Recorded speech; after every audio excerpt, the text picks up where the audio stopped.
one. Hi, my name is Jacob Schur. This is my first assignment video that I'm turning in. Question one, were you familiar with the typefaces like Helvetica? I was like, I'm familiar with you're on Google Docs and you click fonts and you can scroll through the list, and I know there's other fonts that you can download and that people will make proprietary fonts from a company and sell them, things like that. I wasn't aware that there was fonts that were as prevalent as Helvetica for branding and people using it as an actual part of their media design. I was like, I think that's interesting how they think of it as such a ubiquitous way to get the idea of the product along. Because honestly, to me, it just looks like a pretty standard font. It looks kind of basic, but I don't know. I thought it was interesting how much they care about the Helvetica font. My initial thoughts of the movie, I thought it was cool. It's got a very quirky English vibe, and it was I don't know, I saw in some of the type-ups on your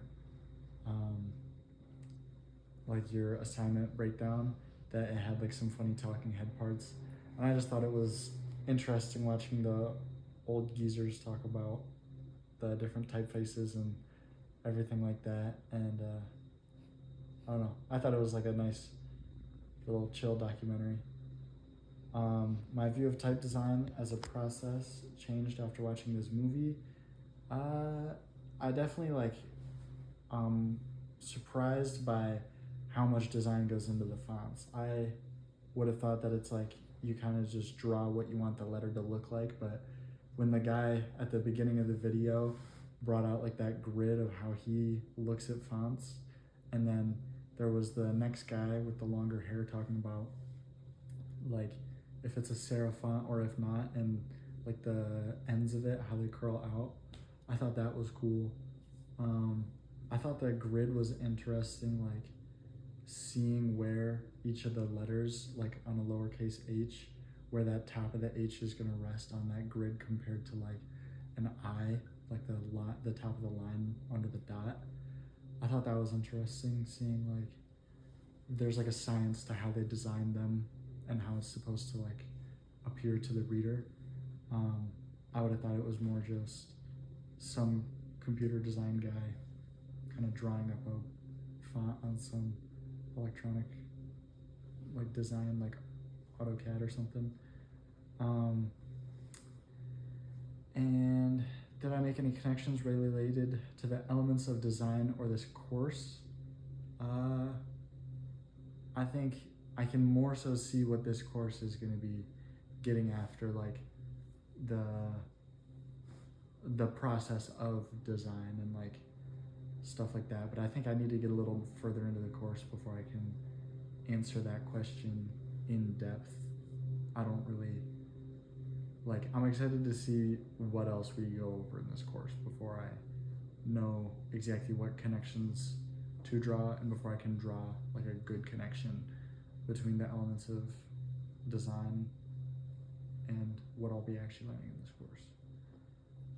My views regarding the ways type should be used in design, I think that's probably my biggest takeaway from the video, is that the views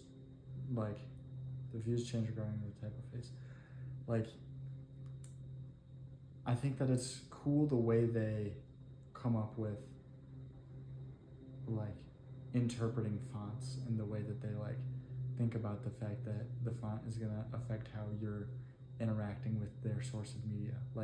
They showed magazine covers, they showed signs outside of stores. I think that picking a modern font like Helvetica versus some other fancy script is a big part of the design, because the first time you see a product, a store, a magazine, you're gonna automatically draw conclusions as to the content. And I think it definitely just made me think about different brands, the Coca-Cola font or Harry Potter font, stuff like that. And my favorite person from the documentary, I like the old guy with the long hair. I just like that he started as like a intern, making the obsolete way of like actually making the little brick letters, and now he's like still active doing it. And I don't know, he just had a nice voice to listen to, and it was like a chill part of the documentary that I liked. Anyway, thank you. Got it.